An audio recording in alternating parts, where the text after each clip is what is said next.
Hi hello ನಮಸ್ತೆ, ನಾನು ನಿಮ್ಮ ಶಂಕರ್ ಗುಲಲ್. ಈ ವಾರದ ವಿಡಿಯೋದಲ್ಲಿ ನಿಮಗೆ ಮಣ್ಣಿನ ಮಡಿಕೆ ಮತ್ತು ಈ ಸಕ್ಕರೆ ಕಾಯಿಲೆಗೆ ಇರುವ ಸಂಬಂಧವನ್ನು ನಾನು ಎಕ್ಸ್ಪ್ಲೈನ್ ಮಾಡ್ತಾ ಹೋಗ್ತೇನೆ. ನೋಡಿ, ನಮ್ಮ ಹಿರಿಯರು ಏನು ಮಾಡಿದರೂ ಅದಕ್ಕೊಂದು ಅರ್ಥ ಇರುತ್ತೆ. ಅರ್ಥ ಇಲ್ಲದೆ ಯಾವುದೇ ಕೆಲಸವನ್ನು ನಮ್ಮ ಹಿರಿಯರು ಮಾಡೋದಿಲ್ಲ. ಯಾಕಂದರೆ ಅದನ್ನು ನಾನು ತುಂಬ ನಂಬ್ತೇನೆ. ನಾನು ಪ್ರತಿ ವಿಷಯವನ್ನು ನಮ್ಮ ಹಿರಿಯರು ಏನು ಮಾಡಿದ್ದಾರೆ ಅದರಲ್ಲಿರುವ ಸತ್ಯಾಸತ್ಯತೆಯನ್ನು ನಾನು ಅದನ್ನು ಅಂಡರ್ಸ್ಟ್ಯಾಂಡ್ ಮಾಡಿಕೊಂಡು ಅನಲೈಸ್ ಮಾಡಿಕೊಂಡು ನಿಮಗೆ ಹೇಳುವ ಒಂದು ಪ್ರಯತ್ನವನ್ನು ನಾನು ಮಾಡ್ತೇನೆ. ನೋಡಿ, ನಾನು ಈ ವಿಡಿಯೋದಲ್ಲಿ ನಾನು ಹೇಳಿದಾಗೆ ನಿಮಗೆ ಸಕ್ಕರೆ ಕಾಯಿಲೆ ಮತ್ತು ಈ ಮಣ್ಣಿನ ಮಡಿಕೆಗೆ ಇರುವ ಸಂಬಂಧವನ್ನು ಎಕ್ಸ್ಪ್ಲೇನ್ ಮಾಡ್ತೇನೆ.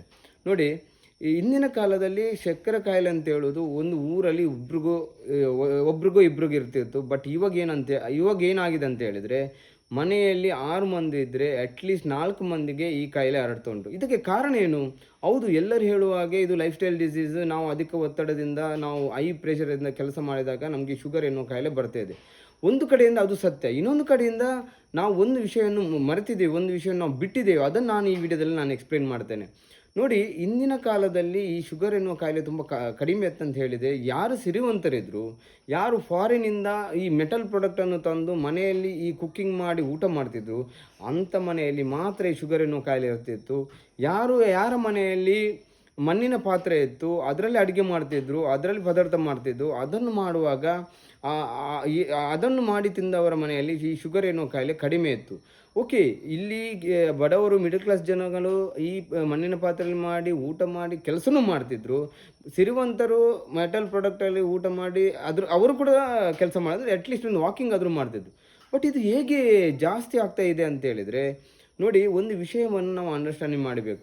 ಈ ನಮ್ಮ ಪುರಾಣದಲ್ಲಿ ಕೂಡ ಹೇಳಿದ್ದಿದೆ, ನಾನೀಗ ಹೇಳುವಂಥ ಸತ್ಯ ಕೂಡ ಅದೇ. ನೋಡಿ, ನಮ್ಮ ಯಾವುದೇ ಒಂದು ಫುಡ್ ಪ್ರಾಡಕ್ಟ್ ಆಗ್ಬೋದು, ನಾವು ಏನು ಮಾಡ್ತೇವೆ ಅಂತೇಳಿದರೆ, ನಮ್ಮ ಒಂದು ಒಳ್ಳೆ ಆರ್ಗ್ಯಾನಿಕ್ ಫುಡ್ ಆಗಿರ್ಬೋದು, ಅಥವಾ ಹೈ ಫೈಬರ್ ಇರುವ ಪ್ರಾಡಕ್ಟ್, ಒಳ್ಳೆ ಪ್ರೋಟೀನ್ ಇರುವ ಪ್ರಾಡಕ್ಟ್ನ ಮನೆಗೆ ತರ್ತೇವೆ. ಬಟ್ ನಾವು ಇದು ಯಾವುದರಲ್ಲಿ ನಾವು ಬೇಯಿಸ್ತೇವೆ ಇದನ್ನು? ನಾವು ನಾರ್ಮಲಿ ಮೇ ಬಿ 90% ಜನ ಏನು ಮಾಡ್ತಾರೆ ಅಂತೇಳಿದರೆ, ಇವಾಗ ಎಲ್ಲ ಜನಗಳು ನಾವು ಫಾರಿನಿಂದ ಬಂದದ್ದು ನಾವು ತುಂಬ ನಂಬ್ತೇವೆ.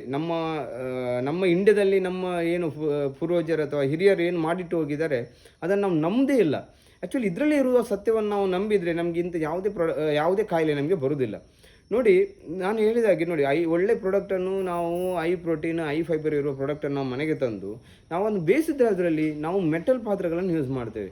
ಬಟ್ ಇದರಲ್ಲಿ ಏನಾಗುತ್ತೆ ಅಂತ ಹೇಳಿದರೆ, ಈ ಮಣ್ಣಿನ ಮಡಿಕೆ ಮತ್ತು ಈ ಮೆಟಲ್ಗೆ ಇರುವ ವ್ಯತ್ಯಾಸ ಏನಂತ ಹೇಳಿದರೆ, ನೋಡಿ, ಯಾವುದೇ ಪ್ರಾಡಕ್ಟ್ ಕೂಡಲೇ ಬೆಂದಾಗ ಏನಾಗುತ್ತೆ ಅಂತ ಹೇಳಿದರೆ, ಹೈ ಟೆಂಪ್ರೇಚರಿಗೆ ಒಂದು ಪ್ರಾಡಕ್ಟಲ್ಲಿರುವ ಅಥವಾ ಒಂದು ತರಕಾರಿಯಲ್ಲಿರುವ ಅಥವಾ ಯಾವುದೇ ಒಂದು ಆಹಾರ ಪದಾರ್ಥದಲ್ಲಿರುವ ಪ್ರೋಟೀನ್ ಆಗ್ಬೋದು ಅಥವಾ ಪೋಷಕಾಂಶ ಆಗಿರ್ಬೋದು ಅಥವಾ ಫೈಬರ್ ಎಲ್ಲ ಬೆಂದು ಲಾಸ್ಟಿಗೆ ಉಳಿಯುವಂಥದ್ದು ಕಾರ್ಬೋಹೈಡ್ರೇಟ್. ನಿಮಗೆ ಗೊತ್ತಿರ್ಬೋದು, ಈ ಶುಗರಿಗೆ ದೊಡ್ಡ ಎನಿಮಿ ಅಂತ ಹೇಳಿದರೆ ಈ ಕಾರ್ಬೋಹೈಡ್ರೇಟ್. ಯಾಕಂತೇಳಿ ನಮ್ಮ ಬಾಡಿಗೆ ಎಷ್ಟು ಕಾರ್ಬೋಹೈಡ್ರೇಟ್ ಬೇಕು ಅಷ್ಟೇ ಬೇಕು, ಅದಕ್ಕಿಂತ ಜಾಸ್ತಿ ಆದರೆ ಅದು ಓವರ್ ಫೀಡಿಂಗ್ ಆಗುತ್ತೆ. ಓವರ್ ಫೀಡಿಂಗ್ ಆದಾಗ ನಮಗೆ ಅದು ಎನರ್ಜಿಯಾಗಿ ಕನ್ವರ್ಟ್ ಆಗದಿದ್ದರೆ ಈ ಶುಗರ್ ಎನ್ನುವ ಕಾಯಿಲೆ ಬರ್ತಾ ಉಂಟು. ಸೊ ಈ ಮಣ್ಣಿನ ಮಡಿಕೆ ಏನು ಮಾಡುತ್ತೆ ಅಂತ ಹೇಳಿದರೆ, ನೀವು ಯಾವುದೇ ಒಂದು ಆಹಾರ ಪದಾರ್ಥವನ್ನು ಬೇಯಿಸಿದಾಗ ಒಮ್ಮೆಲೆ ಟೆಂಪರೇಚರ್ ಕೊಡೋದಿಲ್ಲ, ಸ್ಲೋ ಟೆಂಪರೇಚರ್ ಕೊಡುತ್ತೆ.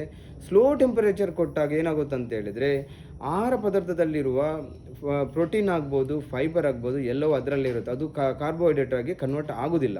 ಸೊ ಇದೇನಾಗುತ್ತೆ ಅಂದರೆ, ಇಂಡೈರೆಕ್ಟ್ಲಿ ನೀವು ನೋಡಿರ್ಬೋದು, ನಮಗೆ ಹುಷಾರಿಲ್ಲ ಅಂತ ಹೇಳಿದರೆ ನಾವು ಡಾಕ್ಟ್ರಲ್ಲಿಗೆ ಹೋದಾಗ ಅವ್ರು ಏನು ಹೇಳ್ತಾರೆ ಅಂತ ಹೇಳಿದರೆ, ಒಳ್ಳೆ ಒಂದು ಪೋಷಕಾಂಶ ಇರುವ ಊಟ ಮಾಡಿ ಅಂತ, ಅಥವಾ ಒಂದು ಫುಡ್ ತಿನ್ನಿ ಅಂತ. ಇದು ಯಾಕೆ ಹೇಳ್ತಾರೆ ಅಂತ ಹೇಳಿದರೆ, ಯಾವುದೇ ಕಾಯಿಲೆ ಗುಣ ಆಗಬೇಕಾದ್ರೆ ಖಾಲಿ ಮೆಡಿಸಿನ್ ಒಂದು ಸೊಲ್ಯೂಷನ್ ಅಲ್ಲ, ಅದರ ಒಟ್ಟಿಗೆ ನಾವು ತಿನ್ನೋ ಆಹಾರ. ಯಾಕಂತೇಳಿದರೆ ನಮ್ಮ ಆರ್ಗನ್ಸಿಗೆ ನಾವು ಮೆಡಿಸಿನ್ ಕೊಟ್ಟರೆ ಅದು ಒಮ್ಮೆ ಎದುರು ಕೆಲಸ ಮಾಡ್ಬೋದು ಹೊರತು ಕಂಟಿನ್ಯೂಸ್ ಕೆಲಸ ಮಾಡೋದಿಲ್ಲ.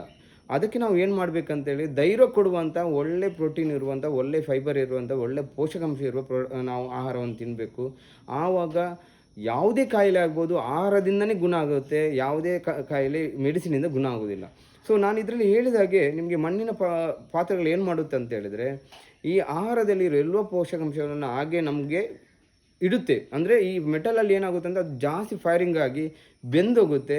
ಬಟ್ ಇದರಲ್ಲಿ ಏನಾಗುತ್ತೆ ಅಂದರೆ, ನಮಗೆ ಬೇಕಾಗೋ ಎಲ್ಲ ಪೋಷಕಾಂಶಗಳನ್ನು ಆಹಾರದಲ್ಲೇ ಇಡುತ್ತೆ. ಇದನ್ನು ತಿಂದಾಗ ನಮ್ಗೆ ಏನಾಗುತ್ತೆ ಅಂತ ಹೇಳಿದರೆ, ನಮಗೆ ಯಾವುದೇ ಕಾರ್ಬೋಹೈಡ್ರೇಟ್ ಒಮ್ಮೆಲೆ ಜಾಸ್ತಿ ಆಗೋದಿಲ್ಲ, ಅಥವಾ ಶುಗರಲ್ಲಿ ಬ್ಲಡ್ಡಲ್ಲಿ ಶುಗರ್ ಸ್ಪೈಕ್ ಆಗೋದಿಲ್ಲ. ಯಾಕಂತ ಹೇಳಿದರೆ, ನಾವು ತಿನ್ನುವ ಆಹಾರದಲ್ಲಿ ಫೈಬರು ಇರುತ್ತೆ, ಪ್ರೋಟೀನ್ ಇರುತ್ತೆ, ಎಲ್ಲ ಪೋಷಕಾಂಶ ಇರೋದ್ರಿಂದ ಒಮ್ಮೆಲೆ ಸ್ಪೈಕ್ ಆಗೋದಿಲ್ಲ. ಸೊ ಈ ರೀತಿ ಶುಗರನ್ನು ನಮ್ಮ ಮಣ್ಣಿನ ಮಡಿಕೆ ಕಂಟ್ರೋಲ್ ಮಾಡುತ್ತೆ ಹೊರತು ನಾವು ನಮ್ಮ ಹಿರಿಯರು ಯಾವುದೇ ಒಂದು ಅದರ ಬಗ್ಗೆ ಸತ್ಯತೆ ಗೊತ್ತಿಲ್ಲದೆ ಯಾವುದೇ ಪ್ರಾಡಕ್ಟನ್ನು ಯೂಸ್ ಮಾಡಲಿಲ್ಲ. ಅದಕ್ಕೆ ಏನಾದರೂ ಒಂದು ಅರ್ಥ ಇದ್ದೇ ನಮ್ಮ ಹಿರಿಯರು ಅದನ್ನು ಯೂಸ್ ಮಾಡಿದ್ದಾರೆ.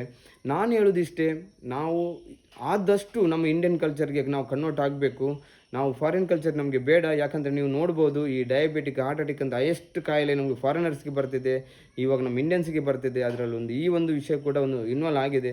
ನಾನು ಎಲ್ಲರಿಗೆ ರಿಕ್ವೆಸ್ಟ್ ಮಾಡೋದು, ಆದಷ್ಟು ಮಣ್ಣಿನ ಪಾತ್ರೆಯನ್ನು ಯೂಸ್ ಮಾಡಿ. ಯಾಕಂತೇಳಿದರೆ ನಮ್ಮ ಆರೋಗ್ಯ ನಮ್ಮ ಕೈಯಲ್ಲೇ ಇರೋದು. ನಾವು ಯಾವ ಥರದನ್ನು ನಮ್ಮ ಜೀವನದಲ್ಲಿ ಅಳವಡಿಸ್ತೇವೆ ಅದರ ಮೇಲೆ ಡಿಪೆಂಡ್ ಆಗಿದೆ. ಆದಷ್ಟು ಮಣ್ಣಿನ ಪ್ರಾಡಕ್ಟನ್ನು ಯೂಸ್ ಮಾಡಿ. ಮಣ್ಣಿನ ಪ್ರಾಡಕ್ಟ್ ನಾನು ಲಾಸ್ಟ್ ವೀಡಿಯೋದಾಗ ನಿಮ್ಗೆ ಎಲ್ಲ ವೀಡಿಯೋದಲ್ಲಿ ಹೇಳಿದ್ದೇನೆ. ಏನಂತ ಹೇಳಿದರೆ, ನಿಮ್ಮ ಕೆರೆ ಮಣ್ಣು ಅಥವಾ ಟಯರ್ ಯೂಸ್ ಮಾಡಿ ಕಪ್ಪು ಮಾಡುವ ಪ್ರಾಡಕ್ಟನ್ನು ಯೂಸ್ ಮಾಡಬೇಡಿ. ಅದಕ್ಕೆ ಒಂದೇ ಸೊಲ್ಯೂಷನ್, ನಿಮ್ಮ ಊರಿನಲ್ಲಿ ಯಾರಿದ್ದಾರೆ, ನಿಮ್ಮ ಊರಿನಲ್ಲಿ ಯಾರು ಕುಲಾಲ್ ಕುಂಬಾರರು ಕೆಲಸ ಮಾಡ್ತಾರಾ ಅವ್ರ ಹತ್ರನೇ ತಗೊಳ್ಳಿ. ಯಾಕಂದರೆ ಅವರೇ ನಿಮಗೆ ಸರ್ಟಿಫಿಕೇಟ್, ಅವರೇ ನಿಮಗೆ ಏನು ಸತ್ಯವನ್ನು ಹೇಳುವವರು. ಸೊ ಯಾರಿಗಾದರೂ ನಿಮಗೆ ನಿಮಗೆ ಜೆನ್ಯೂನ್ ಪ್ರಾಡಕ್ಟ್ ಸಿಗ್ತಾ ಇಲ್ಲ ಅಂತೇಳಿ ನಮಗೆ ಕಾಲ್ ಮಾಡಿ. ನಮ್ಮ ಪ್ರೊಡಕ್ಷನ್ ಸ್ವಲ್ಪ ಕಡಿಮೆ ಇರೋದ್ರಿಂದ ಕೆಲವೊಮ್ಮೆ ಡಿಲೇ ಬರುತ್ತೆ, ಬಟ್ ಸ್ಟಿಲ್ ನಾವು ನಿಮಗೆ ಕಳಿಸಿಕೊಡ್ತೇವೆ. ನಿಮಗೆ ಏನಾದರೂ ಅದರ ಮೇಲೆ ಡೌಟ್ ಇದ್ದರೂ ನಮಗೆ ಕೇಳ್ಬೋದು. ಇಷ್ಟು ಈ ವಾರದ ಮಾಹಿತಿ. ಮುಂದಿನ ವಾರ ಇನ್ನೊಂದು ವಿಷಯದ ಬಗ್ಗೆ ನಿಮಗೆ ಬರ್ತೇನೆ. Thank you.